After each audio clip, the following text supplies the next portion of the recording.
Howdy, howdy, howdy, everybody, and welcome to the iGPFun Formula 3 series presented by Virtual Racing School.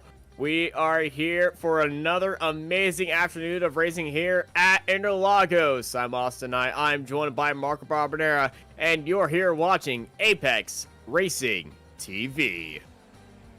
Hello, everyone. Hello, Austin. So great to be here tonight from beautiful Interlagos, you know. A track that we know for sure is going to provide us with some fantastic racing. So I'm expecting nothing less from this beautiful, colorful and very, very big field of 62 cars. This is the maximum that iRacing allows. So, I mean, there are no... You know, usually they say great seats available, no seats available. The only seat that you can have to watch this race is right here, right now, on Apex Racing TV. And tell you what, qualifying is almost done, and you know, you can see right there on the left side of your screen is Alex Dan leading the way in front of Gianfranco Pagotto, Max Bertolotta, and Taylor Barnard, who I think is a new face in this championship, and already pushing hard, and in front of a Ted Bradbury, another, you know, a relatively new face, Delta Sport U4K livery I can see on this car. So certainly, you know, we know that the drivers from the team are usually competing at the front of the field. But this place, Austin, draft, and more draft, especially on the front stretch and the back stretch, and the tight, twisty second part of the lap where you can really make passes and big dive bombs, as we have a massive hit. Oh, no, that's into the wall. And that's in the Senna S's, but you know, this track has two parts to it. You got the high speed section, and you got the low speed section where the downforce matters. But you want to get all the speed on the straight, especially if you're staying with the leader. And if you have a little bit different setup than the leader, and you are fast in the straight line, don't be a great move for you, especially on that final lap. And so we are expecting drivers to be using a lower downforce configuration and a higher downforce configuration. Now, the higher downforce drivers will have it a lot easier in the second part of this track, in the twisty corners and all that stuff, just slower on the straight line. The lower downforce, they're going to be lightning fast in the straight line, but a bit slower in the corners, and they're going to be struggling with a little bit of tire wear at the end of this race. As qualifying is about to wind down, we were having a chat with the series organizer Luca Varani earlier today, and he was talking about how much of a difference is you know, it's getting 1 or 2 tenths faster, which seems to be not a lot, but in reality, in a field like this big and this competitive, can mean the world. He was also saying that 22 Celsius or lower will favor the low wing, you know, a low downforce. 27 degrees Celsius or higher will favor the, you know, higher downforce. And what do we have right now? It is 30. 30 but on the track. 22 air. I don't know which one was he referring to. I assume the track temperature. That's the only one that people look at, but you know, we're gonna find out. Yeah, we'll find out during the race. Now, I don't think that you can see the, unlike the Formula 3.5, you cannot see the wing configuration, at least not that easily on this car, Austin. So no, it's a bit more difficult. Some drivers, I believe, if Alex Dunn, no, he's not out there on track right now, but if you look at the 76, I believe Cardi is running a lower downforce car compared to the cars behind him. You can just tell a little bit by the angle of the wing, but with Formula 3, it's a bit different. I know the low downforce, you can easily tell on a Formula 3 car. That would be the oval, which is just like a little plank of wood. But no, it's gonna be very difficult to decide who is running what here, and it would be safe to say that everyone's running a higher downforce than low, unlike if you're running at Monza or something. In the chat, they told us that Alex Dan and Taylor Barnard are also race together against each other in real life. So this is going to be interesting to see how it will translate on a virtual setting, as the checkered flag has been, well, it has been waiting for the past minute and a half. As we were talking, we have a few drivers looking to put on their final lap in the books. One of them is this fully black, almost matte car of Nick Carty that, just like Masol, it doesn't reflect any light. He's improving a bit on his personal best, even though that fourth sector was a bit disappointing. Let's see. I think he's heading straight for pit road. And You're so just that... a pit of optimism, aren't you?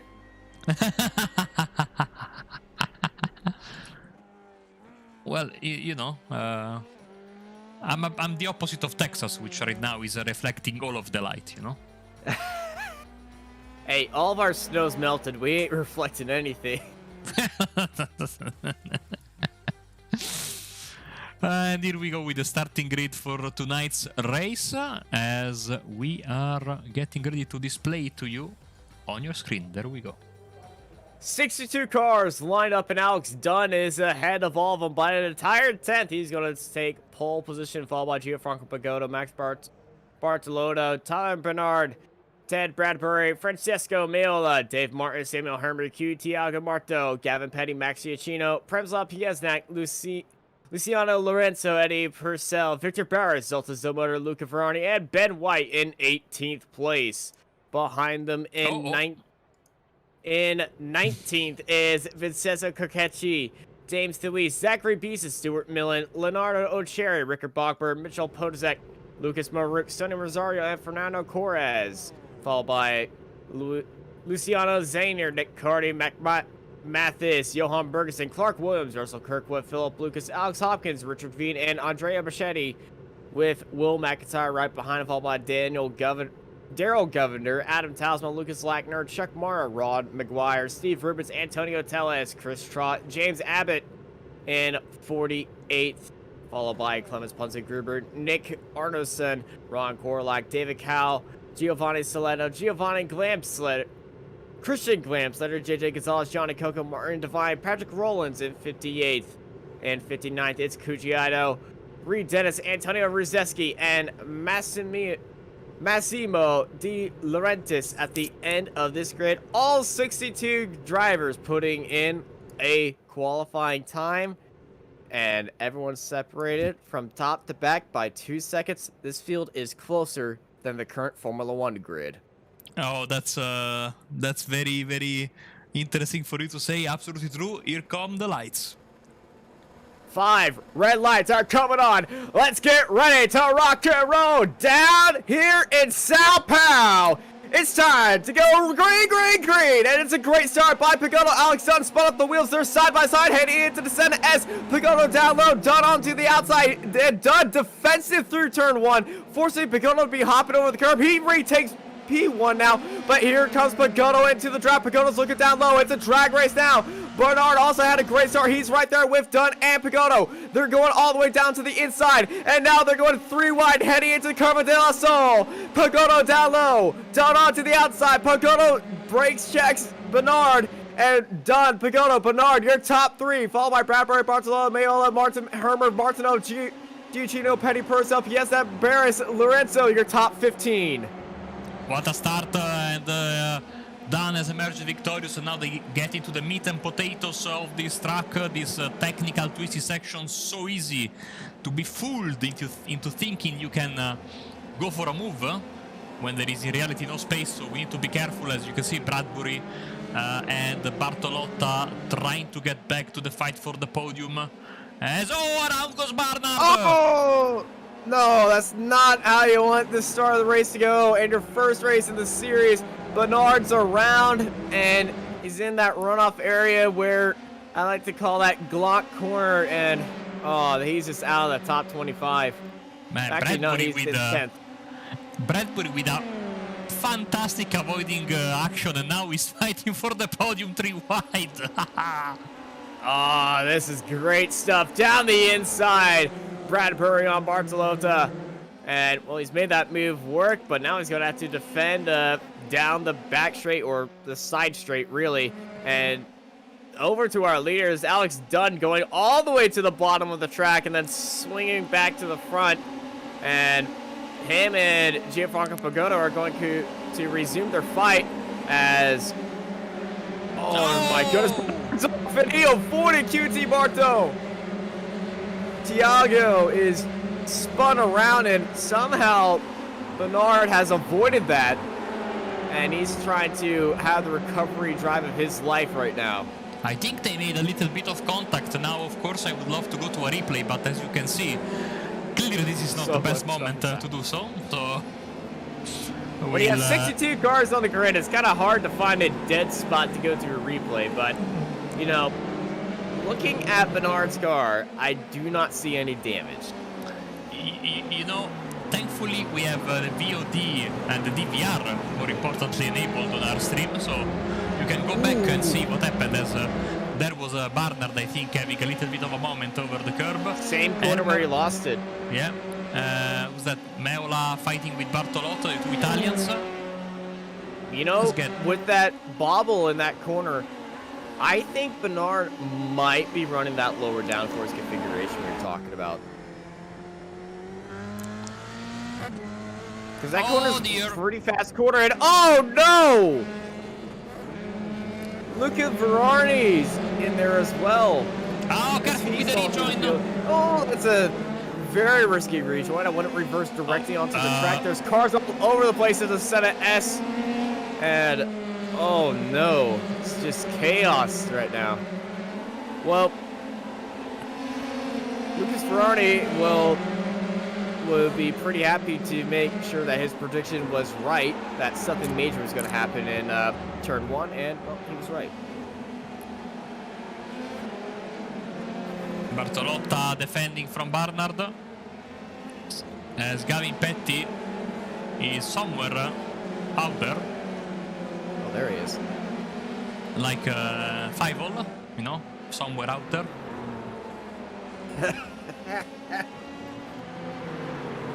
Apologies. I'm gonna have to watch that movie now, thank you. And now that song's stuck in my head. Thank you again.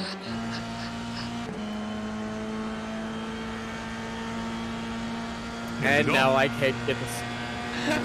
Come on, come on. Listen to this beautiful sound as we head into turn 1. Bernard was stuck in there. He was trying to look down the inside, and then looked around the outside, but hey, the inside line worked for him. Gets into the grass to make a move.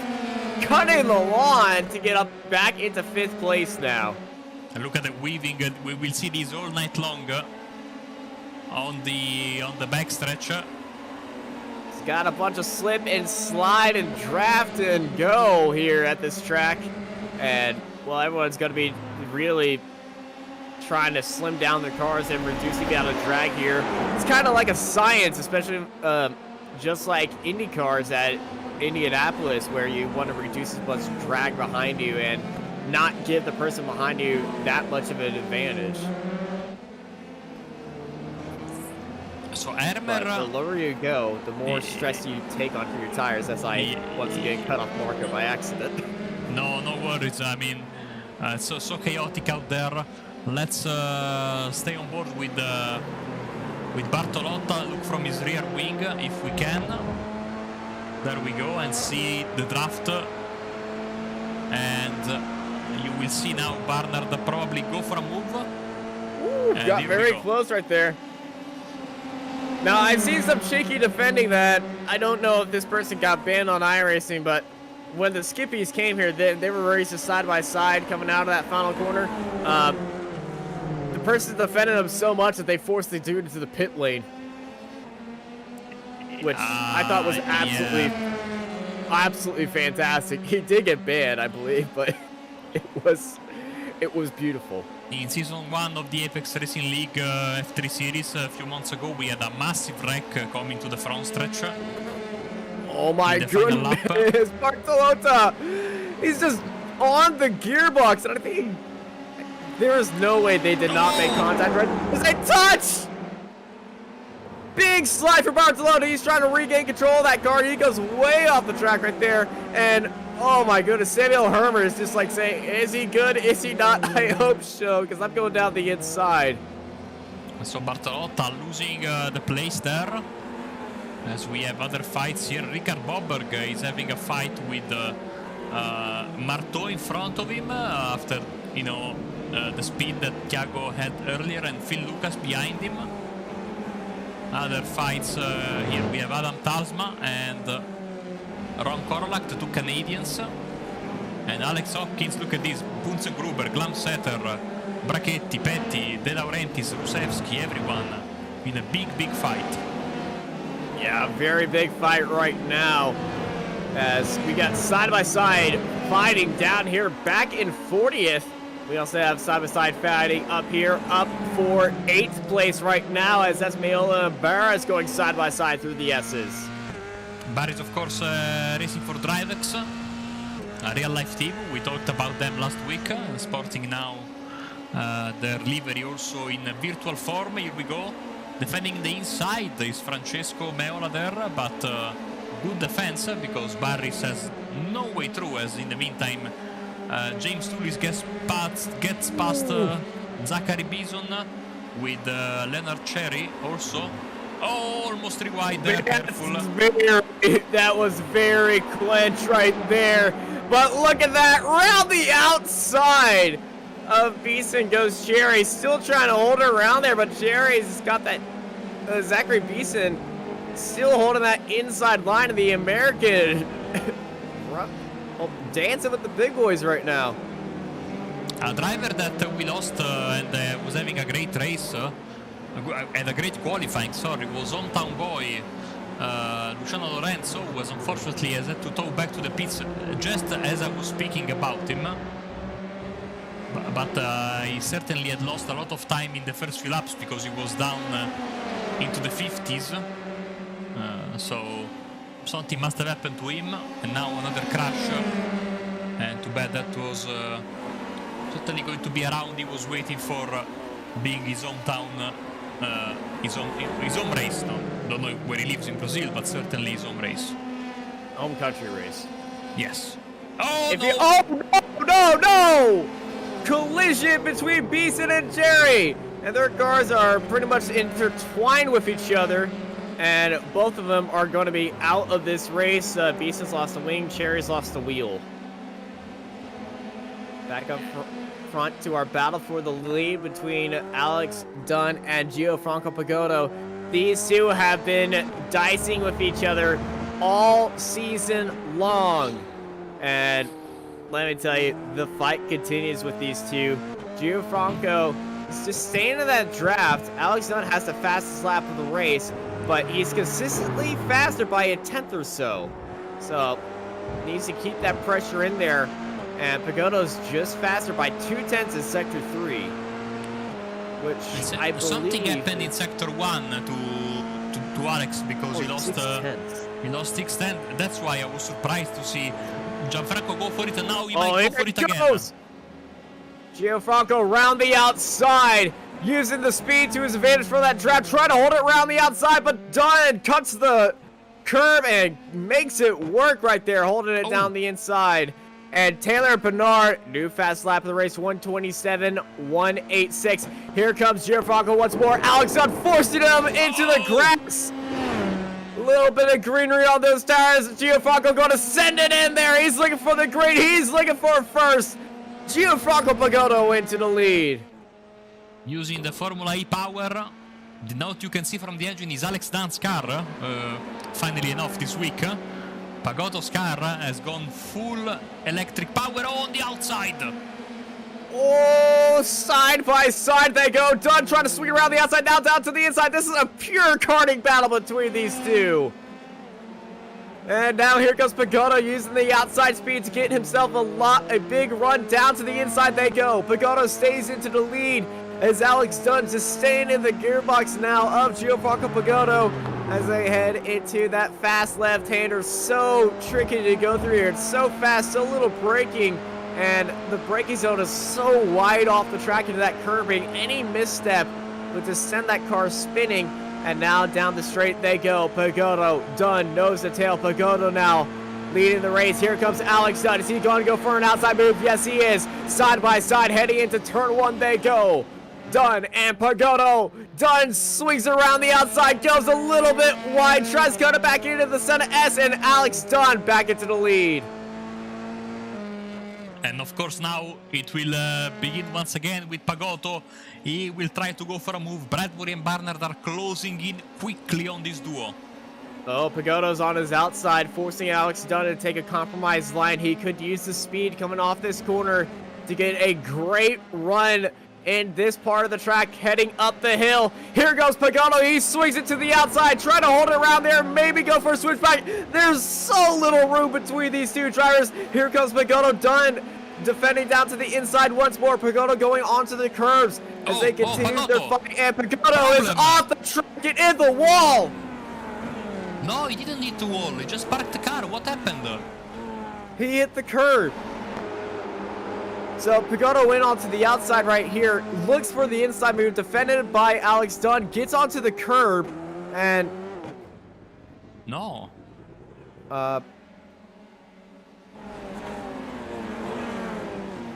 That's,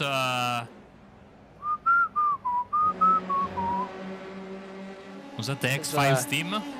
Yes, it was. Yeah, I'm with you, apart from the terrible rendition of the X-Files team, because that robs us of a fantastic fight for the lead, and honestly, I don't understand what happened there. I'm watching the replay from the stream, and it was a pure lockup. Maybe he was just fed up with Alex. And no, I mean that was a clean battle, hard but fair. Yeah, I don't know why that's happening.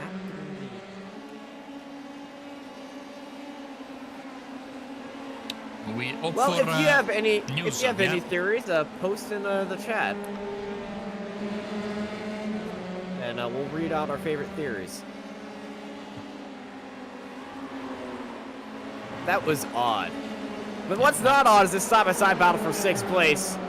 Martin and Barris side by side. Barris trying to hold it around the outside, and using that real-life experience of his.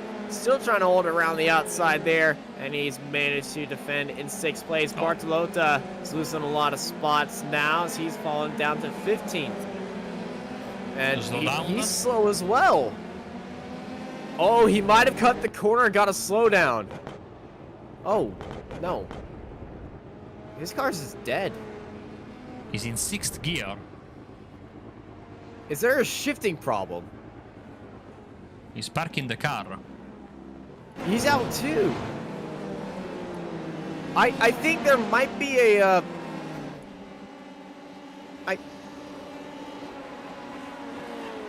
I think if you cut that corner a little bit too much, it might hit your gearbox or something, because I remember when Gianfranco Pagoto went across there, I heard the same amount of clicks as well, and he locked up because there was no engine sound.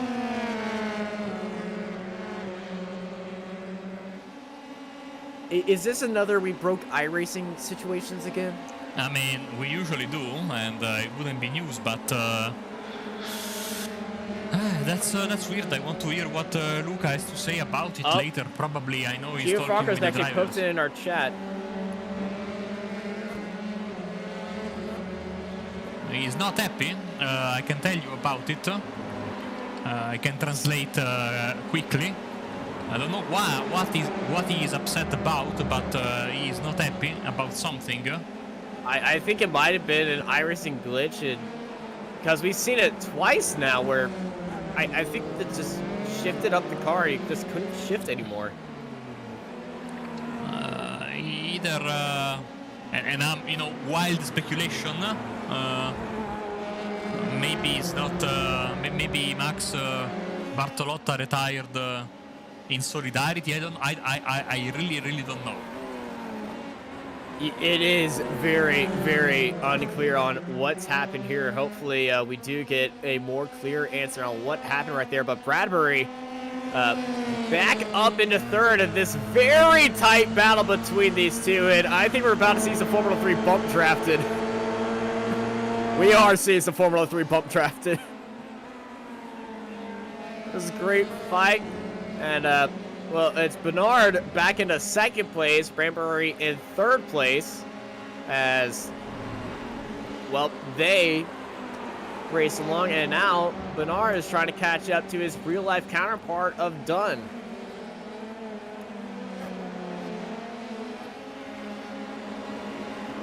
Have you ever seen a Formula 3 car bump draft in iRacing? I've seen it happen in real life when they were at Monza.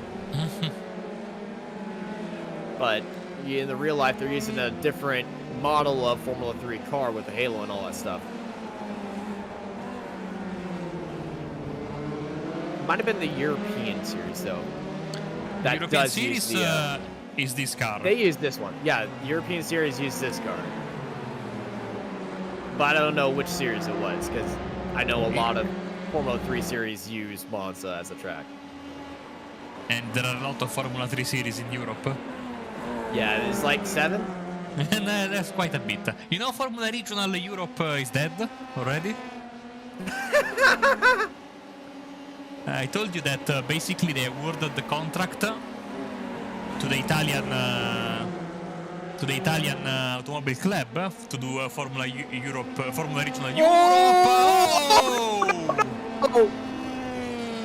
Gargetti is off, got into the curb and was bouncing for a while, got loose and unfortunately was collected by a few cars. He's slowly trying to get his car back under ways, but that Squadra Corsa car very stricken right there.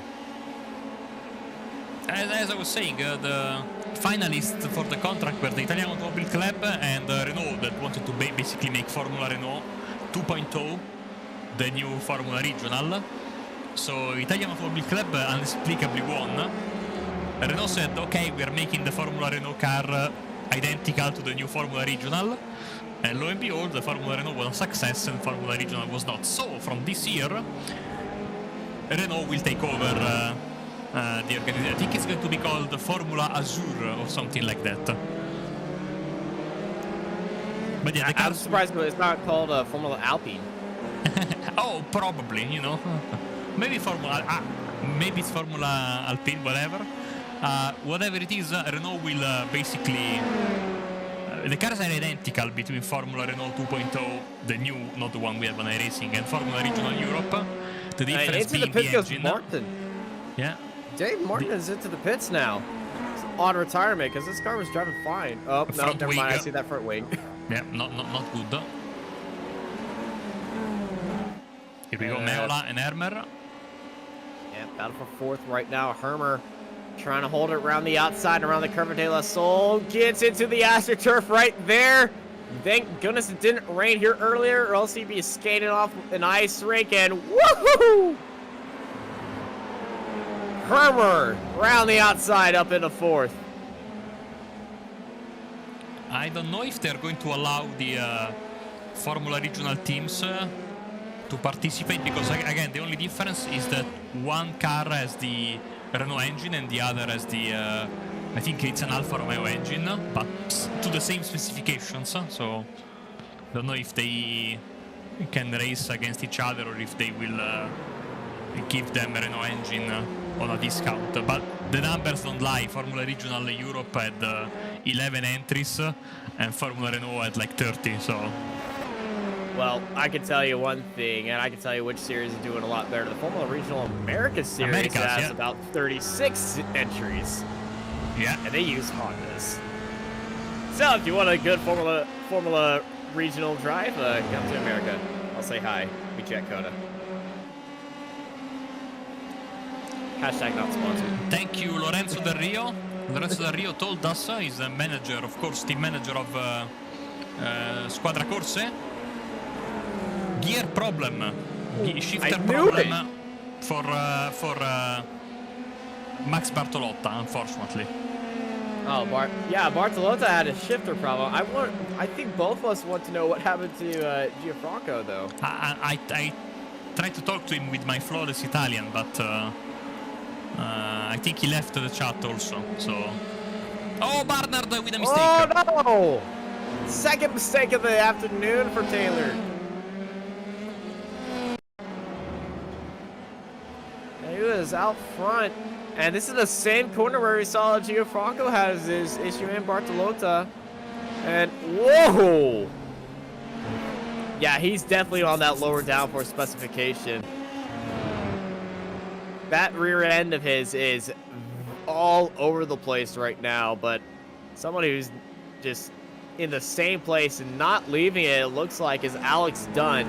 Up there in the lead, and nope, and well, been shaking everyone off behind him. Dunn leading this race by 3.7 seconds. Followed by Bradbury and Bernard right behind him.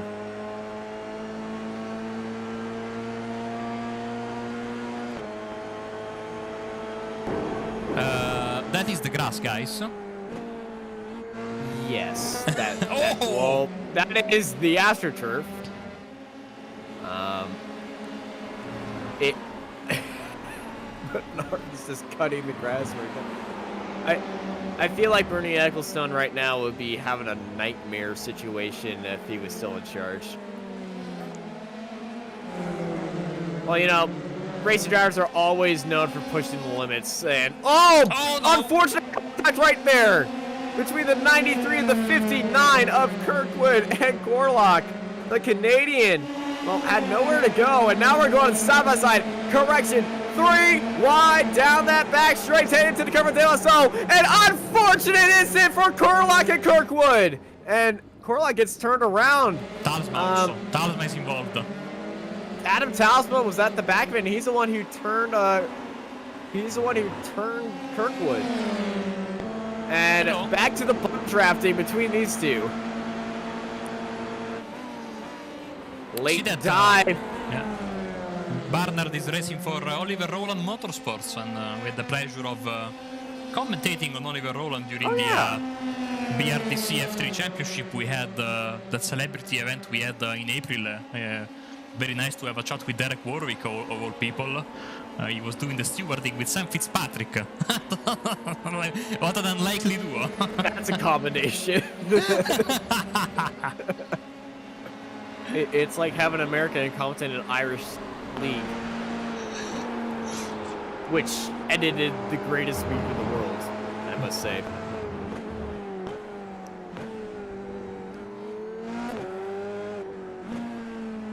We had Dave Addison. Look at that, Bradbury and Barnard. We also had in the commentary box, we had me doing the cameras with David Addison, which is the commentator for the AWS GT World Challenge. So it was quite a unique experience.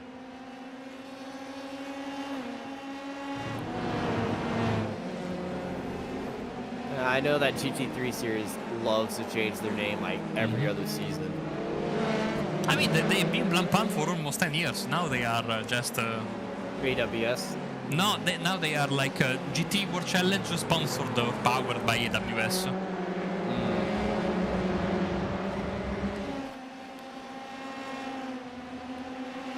See, here in America, we have like 3 different GT3 series. IMSA...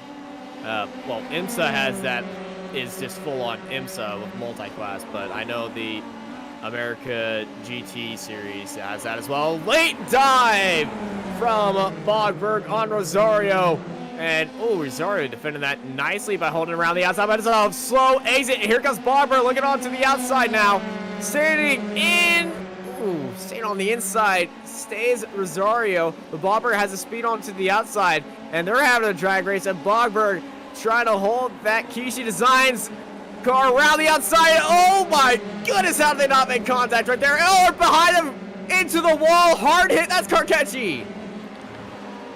Very slow, massive damage.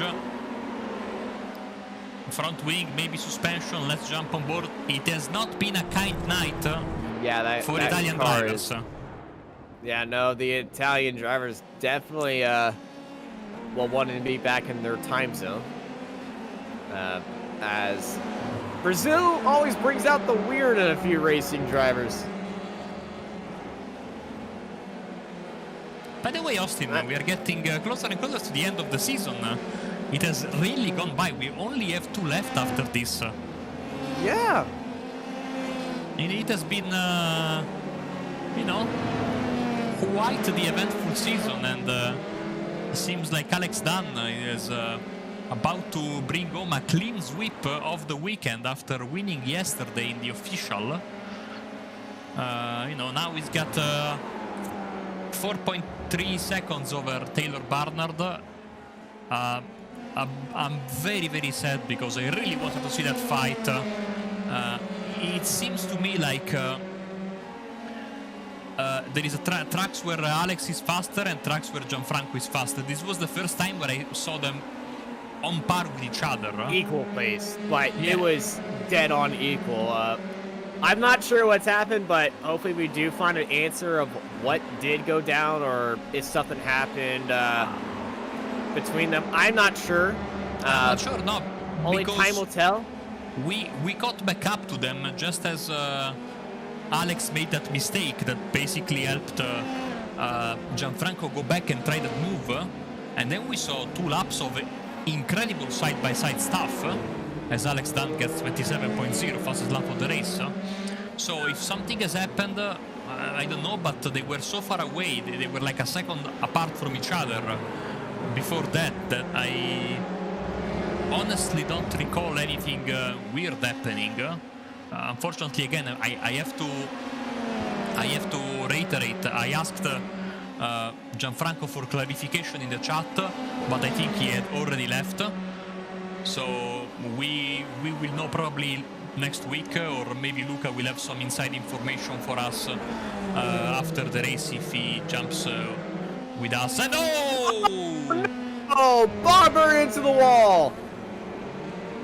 And he's caught his nose cone in this wing.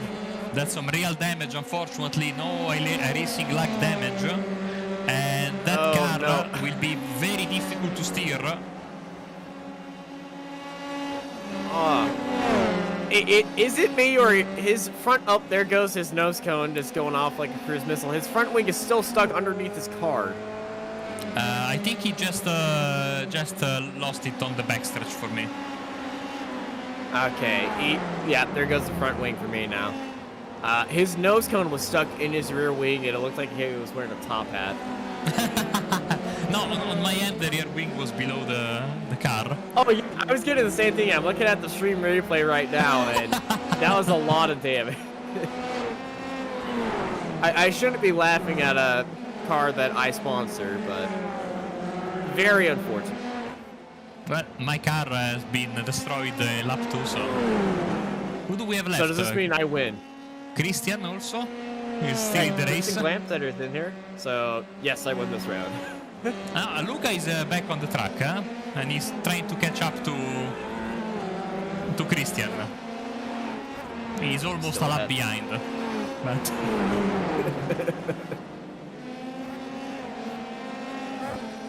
Back to the action here with Dave Martin and Antonio Jimenez-Tellez. This is a good fight. Tellez down the inside. Side by side they go. That's Petty around the outside. This is a good move by Petty. Easily around the outside to get that move done.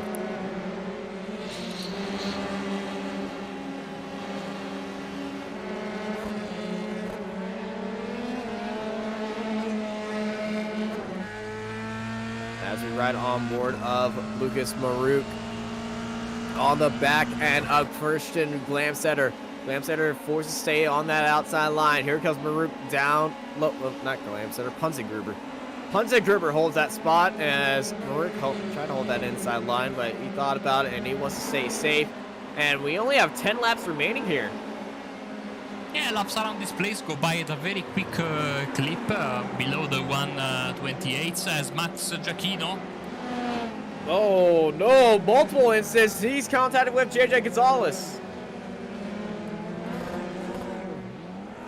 Let's try and connect the dots, Austin, see what happened. Oh, 3 wide. 3 wide through that corner. I saw a rear wing missing, so... Max is missing the rear wing. There's the touch, and there's JJ, and there goes the rear wing. And Max is now driving a Formula Ford. as JJ is off in the grass and destroying that lawn. Just destroying it. Back to Maruk and Punzengruber. Punzengruber, I can't even see him on the screen. He's so far off to the other side of the track right now. Side by side they go.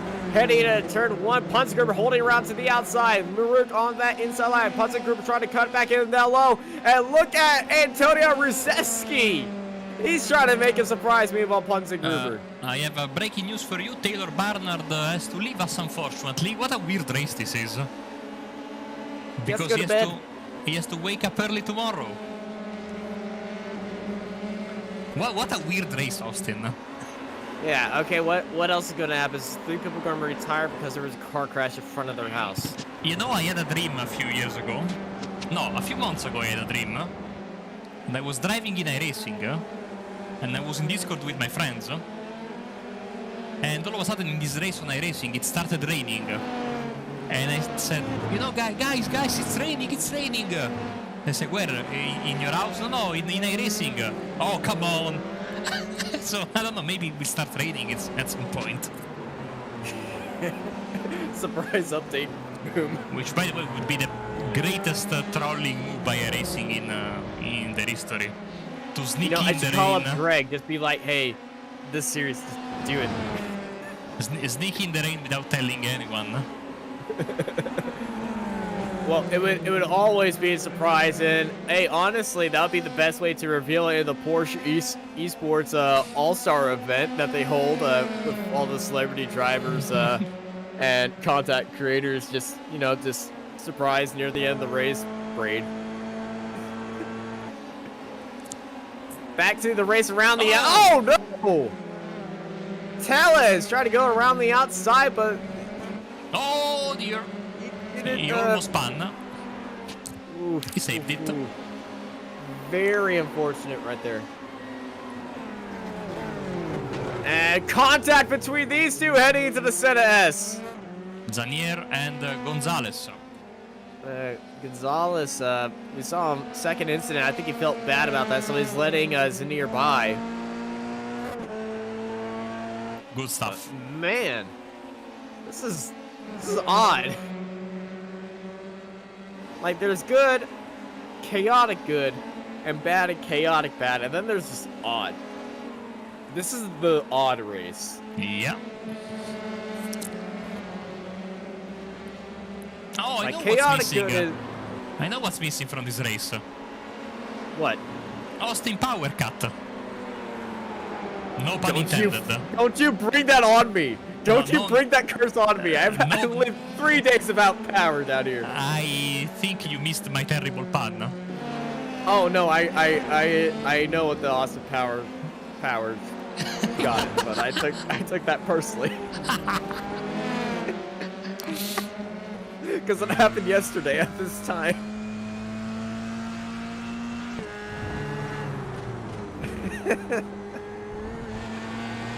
Thiago Marto right behind Victor Barras as they come out of that final corner, and they got a pretty good train ahead of them, but it's them and then a few lap cars ahead of them now. But hey, Barras getting a good draft pull right here, but look at this move that Thiago is looking for.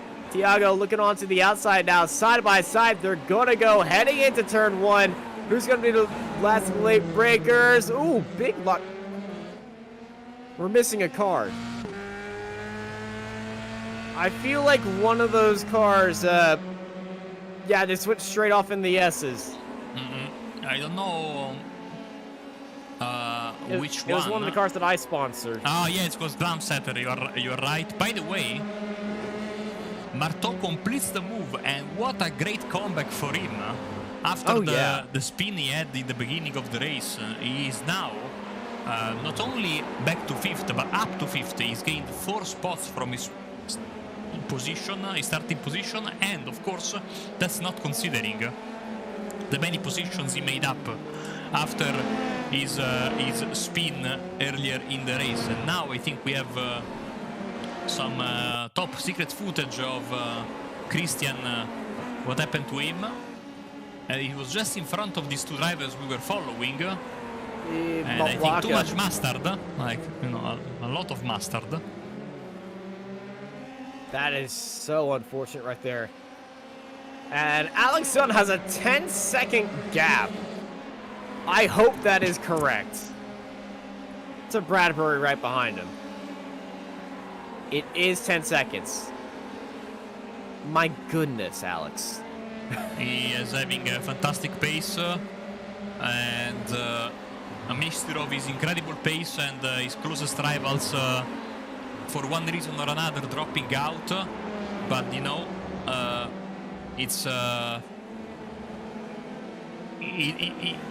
people retiring is never the merit to the drivers who stay on the track, and you know, because you need to finish the race, I think, if you want to have a say in the final results and in you know, judging them.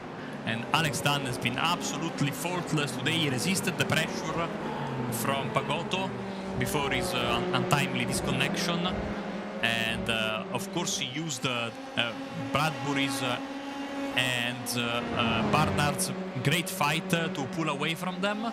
And now it's just a matter of some traffic management, which, by the way, as you can see from the map, is not the easiest thing in the world.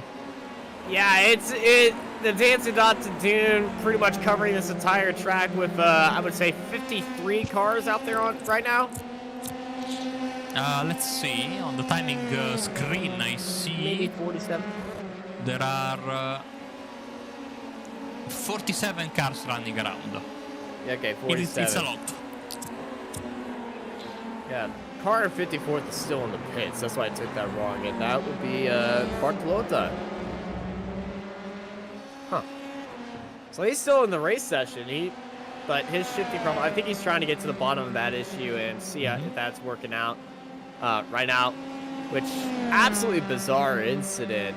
And, well, the Italians not having a good day, and there's that car. And, well, we've had gearbox issues. We've had spaced abductions, braking issues, bedtime issues. Next, it's dietary issues. Tony Stewart issues, where he won the race after, you know. This has been a weird race. It has, absolutely. But still very entertaining, as we have two long-standing members. Lucas Maruca and Martin Devine going at it. Rod Maguire is in front of them with Przemysław Pieniaczek. Quiet race from the Polish drivers. The best of them is Michal Potoszek, is in 10th. Yeah, very quiet race for them. Taking a look at other drivers throughout the Potozek's been having a good race, though. Is up in a 10th place, up 15 spots, and you know, I wanna highlight one driver. I know Lucas told us to stop covering drivers. Oh my goodness, that is a good battle right there. Mark Mathis down the inside of Sonny Rosario, up into 19th. Martin Devine's up 30 spots right now. Well, let me see if I can find him. He's in 27. That is.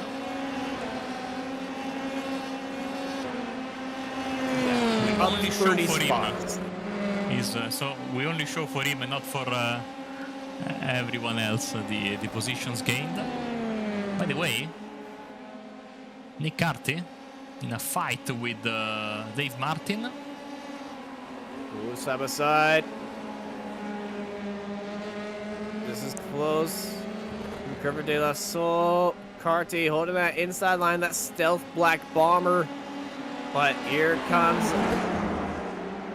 Ooh, try to hold it around the outside right there. Just got a little bit spooked, and Martin holds it in 15th.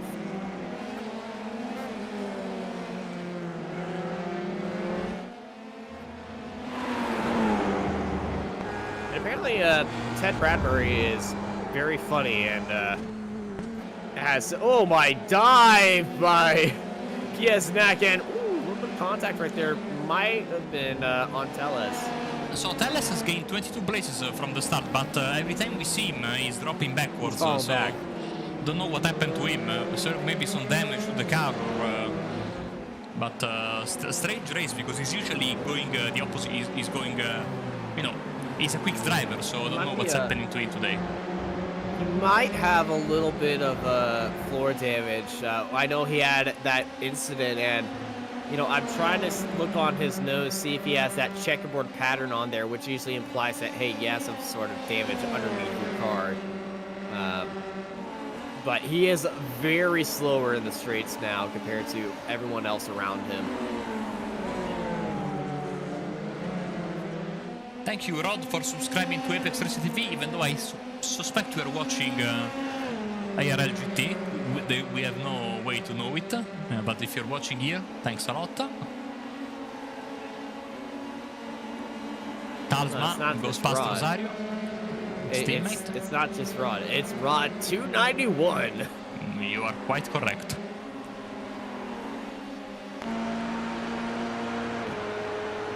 As McGuire holding it, looking around the outside of Tellez now, and Tellez, yeah, something has to be up with that car.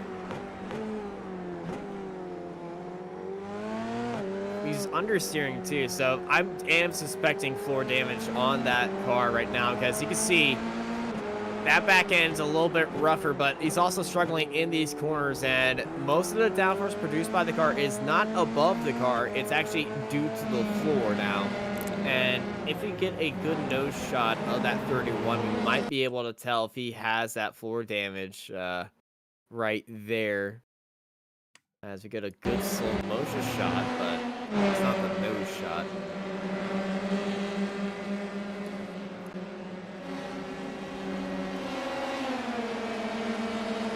As Sonny Rosario lifts off behind Premzov, who is getting a good run through the field right now. A bit of a late burst as they're back into 22nd after a very disastrous start of this race. Lucas Marucas joined the fun in the battle for 24th place. As Rosario's on the outside, here comes Tellez, and oh no, instant behind him, and around goes Rosario! And Lucas Maruca skates free of there as Rosario is off of the Curva de la Sol, and well, he's walking away. 2 laps to go. Here is Tellez just down the inside, and oh my goodness, there was no room there. Nope. No room at all. Who was that?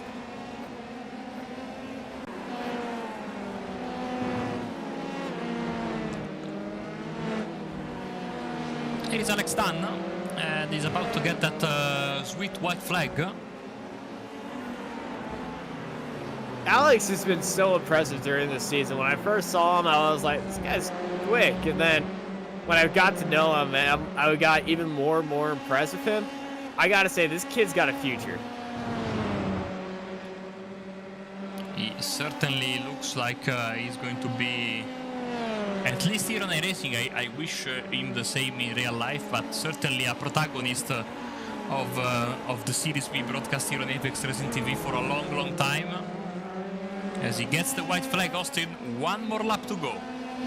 1 lap to go, come up to a lap car, and I'm getting a little bit of Max Verstappen Ocon vibes right now. But, you know, he's got 13 seconds, it's 14 seconds between him and Bradbury. Alex Dunn on a completely different level, and, well, he's just cruising away. And, hey, 5 corners down and a few more to go.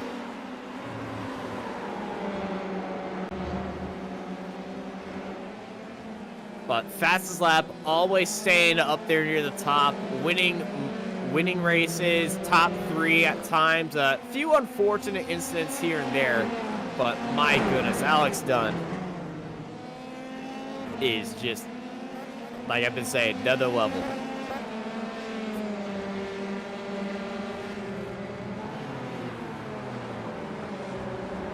Well, 1 corner to go. And Alex Dunn's onto that front straight. And the fans, I can tell, are standing up in the stands right now, waving their Irish flags proudly, because Alex Dunn has taken the win here in the iGPFun-F3 series at Interlagos. And behind him, by a little ways, here comes his running partner, Ted Bradbury. And it's a karting 1, 2, 3 as Samuel Hermer is coming across the line right now. All real-life karting drivers. I don't know about Samuel. I think it was 1, 2, and 3 when Taylor Barnard was there. Oh. No, I think Hermer's done karting. I'm not sure about professional. Like in the same sense that I have done karting. Club karting. You know, Club 100. I drove a 125cc once. It was very fun.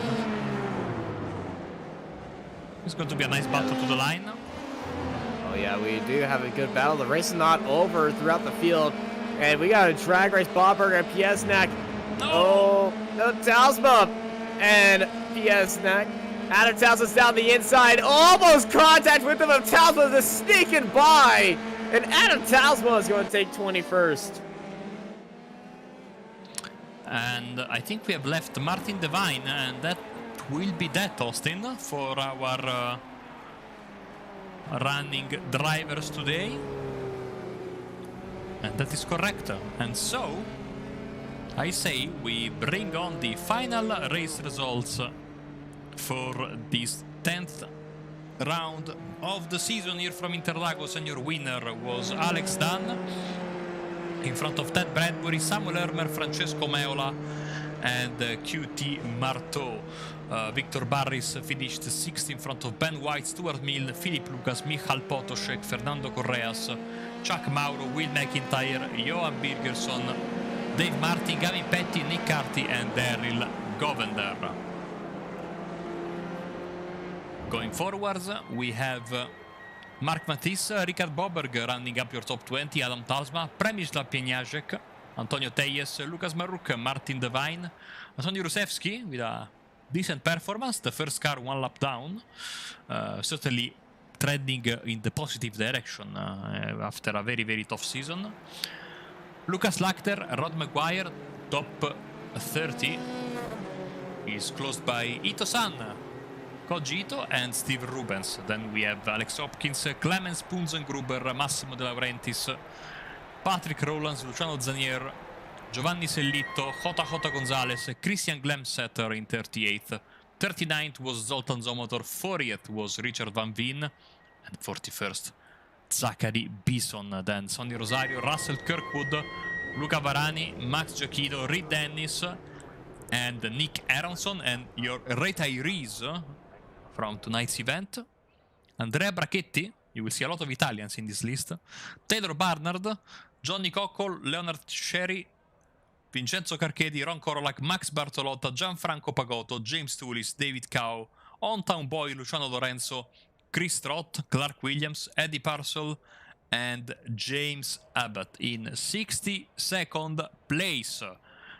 So, I think we might have a couple of interviews, and so, Austin, I will let you pick who you want to talk to.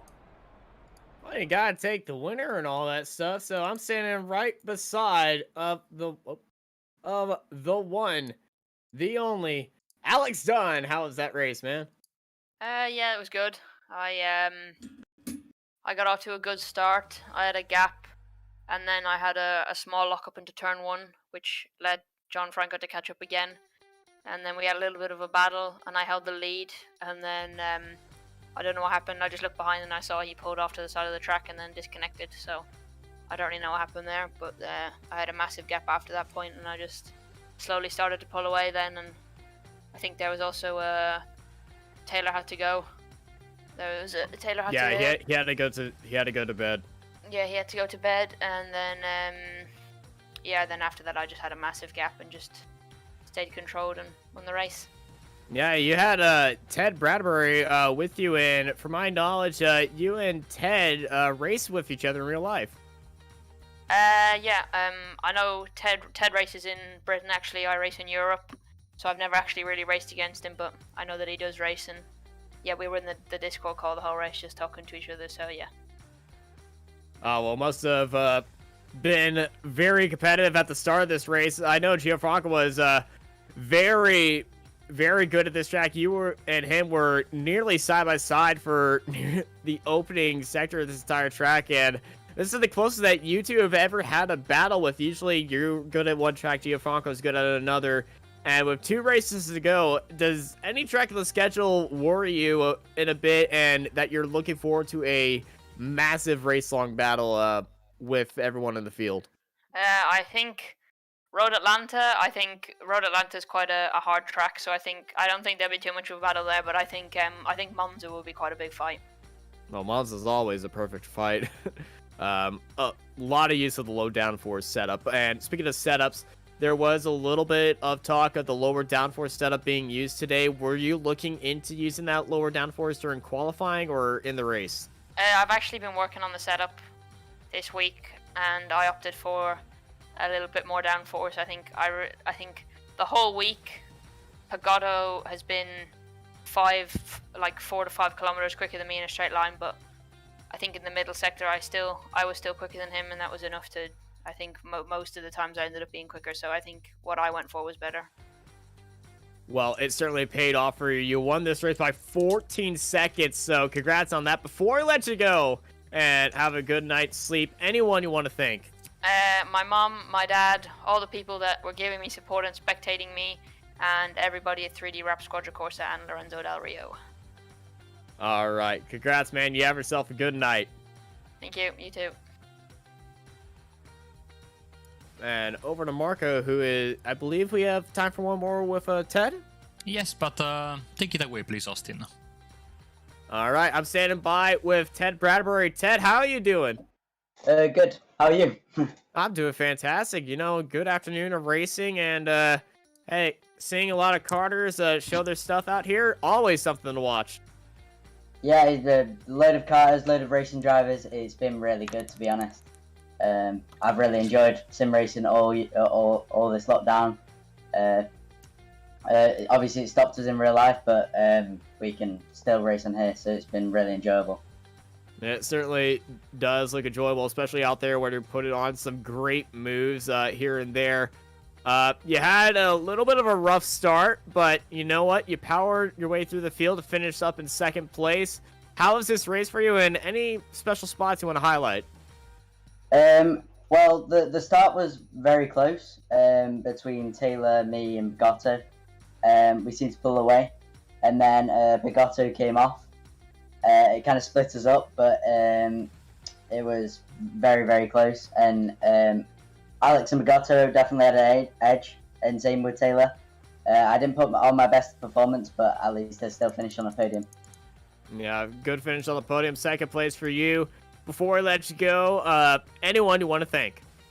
Yeah, my team, Delta, my mum and dad, obviously, and... All right, thank you, Ted. You have yourself a good night, and thank you, everybody, for joining us here on the iGPFun Formula 3 series presented by Virtual Racing School here at Interlagos. Next week, I believe it is Road Atlanta. So thank you, everybody, for joining us here. We'll see you next week in the good old US of A in the hills of Georgia. I've been joined by Marco Bobnera. I'm Austin Knight, and I hope y'all have a good night.